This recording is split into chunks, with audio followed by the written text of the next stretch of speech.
Dios bendiga a mi gente de una manera muy en especial. Como vieron en la introducción, familia, en el día de hoy les estaré enseñando la escala pentatónica de mi mayor, que es una escala bastante fácil que va de la siguiente forma.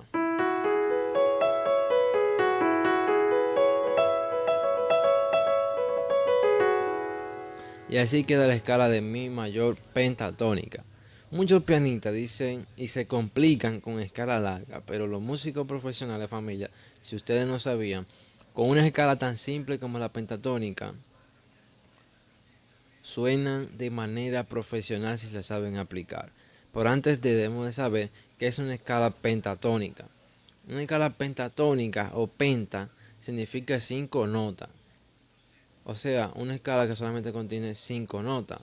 Es muy usada en adoración, gospel, música moderna y hasta en solo. Nota de la escala pentatónica de mi mayor. Las notas son las siguientes. La primera nota es un mi. La segunda nota un fa sostenido. La tercera nota es un sol sostenido. La cuarta nota es un si. La quinta nota es un do sostenido. Y vuelvo otra vez a mi. Y bajamos así mismo. Mi, do sostenido, si, sol sostenido, fa sostenido, mi. Y ahí termina la escala. La mano, vamos a tocarla despacio con la mano derecha para que puedan ver cómo queda. Recuerden, mi, fa sostenido, sol sostenido, si, do sostenido, mi. Y bajamos. Ahora vamos a tocarla despacio para que puedan notarla.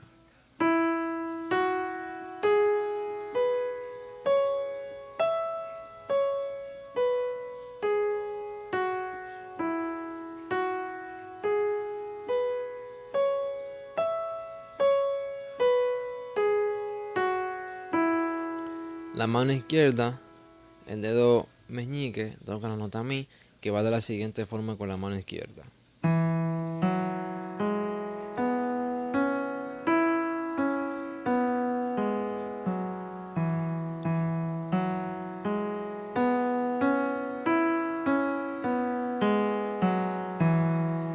Ahora, familia, vamos a hacerla completa con ambas manos para que puedan ver cómo queda.